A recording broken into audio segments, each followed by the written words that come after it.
Good morning. Financial management में हम fund flow statement discuss कर रहे थे, जिसमें हमने उसकी डेफिनेशंस वगैरह और ऑब्जेक्टिव्स उसके डिस्कस किए थे। आज हम उसकी इम्पोर्टेंस यानी कि कोश प्रवाह विवरण का महत्व डिस्कस करेंगे।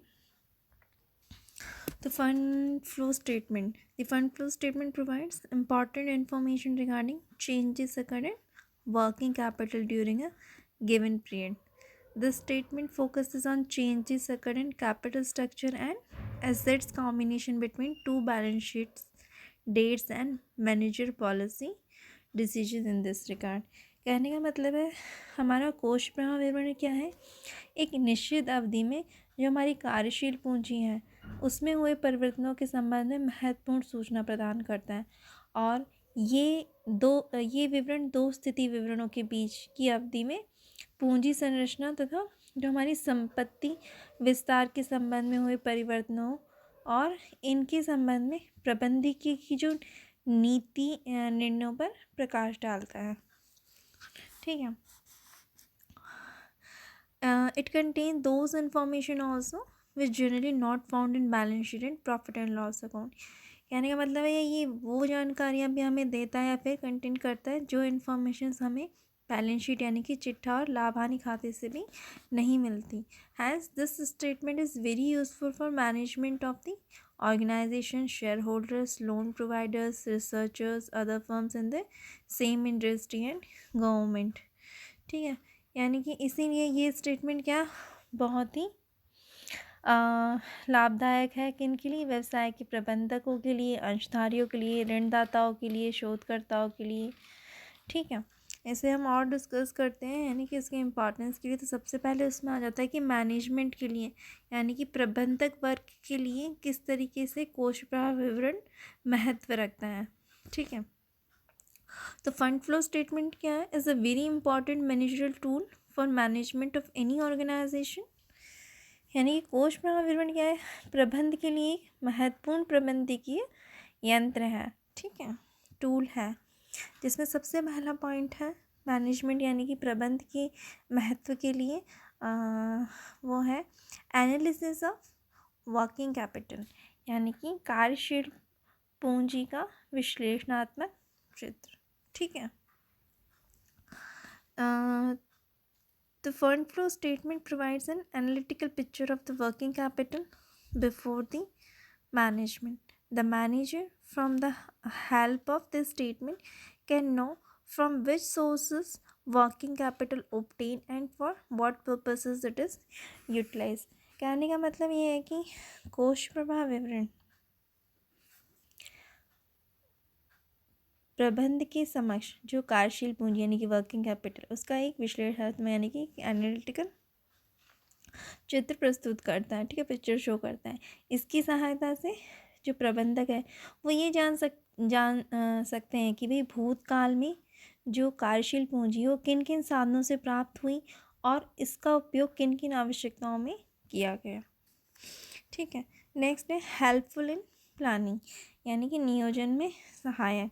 The planning for the future can be done after due analysis of sources and application of working capital यानी कि कार्यशील पूंजी के स्रोतों एवं उपयोगों का विश्लेषण कर भविष्य के बारे में नियोजन किया जा सकता है।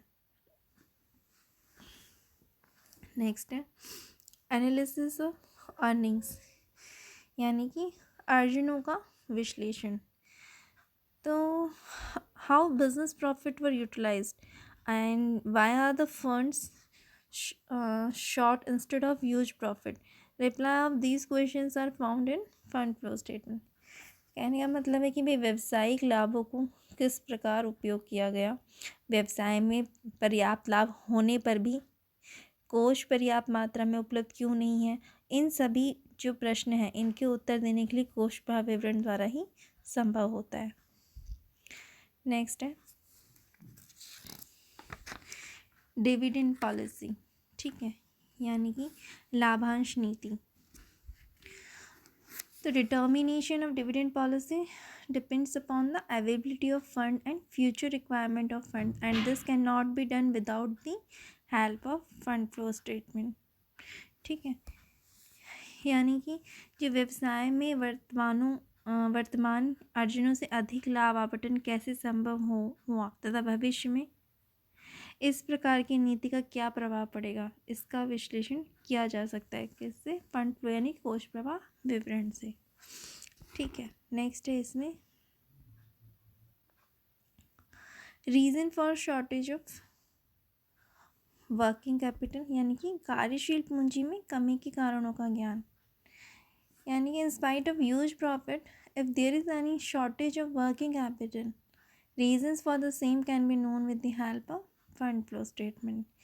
यानी कि भाई व्यवसाय में लाभ वृद्धि के बावजूद भी कार्यशील पूंजी में कमी क्यों आई, इसका उत्तर क्या है, हम सिर्फ कोष प्रवाह विवरण से ही प्राप्त किया जा सकता है।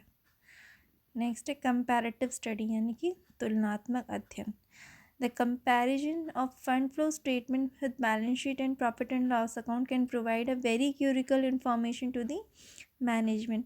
कहने का मतलब है कि भाई कोष प्रवाह विवरण का आय विवरण एवं जो स्थिति विवरण से तुलनात्मक अध्ययन क्या है, प्रबंध को महत्वपूर्ण सूचनाएं प्रदान करता है। ठीक है, नेक्स्ट है अरेंजमेंट ऑफ फिक्स एसेट्स यानी कि स्थायी संपत्तियों की व्यवस्था। ठीक है, arrangement of funds for expansion of fix assets can be done after the due study and analysis of fund flow statement. ठीक है, यानी कि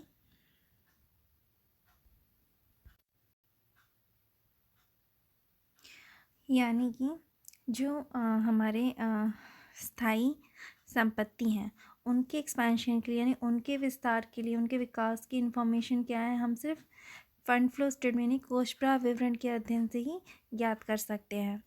नेक्स्ट है इसमें the effect of sources of fund on external parties यानी कि वित्त प्राप्ति के साधनों का बाह्य पक्षों पर प्रभाव।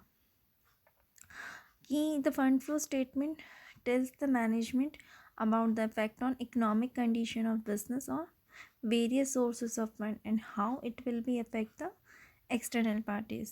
यानी कि कोष प्रवाह विवरण वित्तीय प्रबंध को ये बताता है कि भाई वित्तीय प्राप्ति के विभिन्न साधनों से व्यवसाय की जो मतलब आर्थिक स्थिति उस पर क्या परिवर्तन होगा, तो उस परिवर्तन का बाह्य पक्षों पर क्या प्रभाव पड़ेगा, ये सारी जानकारी हमें कोष प्रवाह विवरण से मिलती है। नेक्स्ट है जैसे कि हमने इसे मैनेजमेंट यानी कि प्रबंधक के लिए फंड फ्लो स्टेटमेंट यानी कोष प्रवाह विवरण क्या महत्व रखता है, उसी में अंशधारियों के लिए यानी कि शेयर होल्डर्स के लिए किस तरीके से ये इम्पोर्टेंस रखता है उसको डिस्कस करते हैं। तो as we are aware that जो शेयर होल्डर्स हैं वो of limited liability of company are actually the owners of the company and the board of director manage the company on behalf of shareholders. यानी कि जो हमारे सीमित दायित्व वाली कंपनियों में अंशधारी ही जो है वो संस्था के मालिक होते हैं और अंशधारियों के प्रतिनिधि के रूप में जो हमारे संचालक गण हैं वो संस्था का प्रबंध करते हैं। ठीक है, तो share holders get the following information from the fund flow में। तो ये सारी जानकारी अंशधारियों को कोष प्रवाह विवरण से मिल सकती है। कौन कौन से हैं, जिसमें सबसे पहला है how the financial management of an organisation is done यानी कि संस्था में वित्तीय प्रबंध किस प्रकार किया जा रहा है। ठीक है, फिर है whether there interest in the organisation are safe or not यानी कि क्या संस्था में उनके हित सुरक्षित है या नहीं। नेक्स्ट है whether the dividends are paid from profit or otherwise यानी कि लाभांश क्या लाभों में से ही दिया गया है या अन्य किसी साधन से है। ठीक है, नेक्स्ट है whether burden of loan on the company is increasing or decreasing यानी कि संस्था पर ऋण का बोझ बढ़ तो नहीं रहा है ना। फिर है whether there is a proper coordination between various financial resources of the organisation. ठीक है, यानी कि एक प्रॉपर कोऑर्डिनेशन है कि नहीं जो भी वेरियस फाइनेंशियल रिसोर्सेज हैं ऑर्गेनाइजेशन उनके बीच में, ये जानकारी हमें देता है। What is the trend of profit in the organisation, ठीक है, कि भाई ट्रेंड क्या है प्रॉफिट का ऑर्गेनाइजेशन में, वो हमें बताता है। फिर लास्ट है हमारा इसमें, whether fund are generated from its main operation और otherwise, if fund are generated from other operation it is more beneficial, ठीक है। तो ये हो गए शेयर होल्डर्स के लिए इम्पोर्टेंस।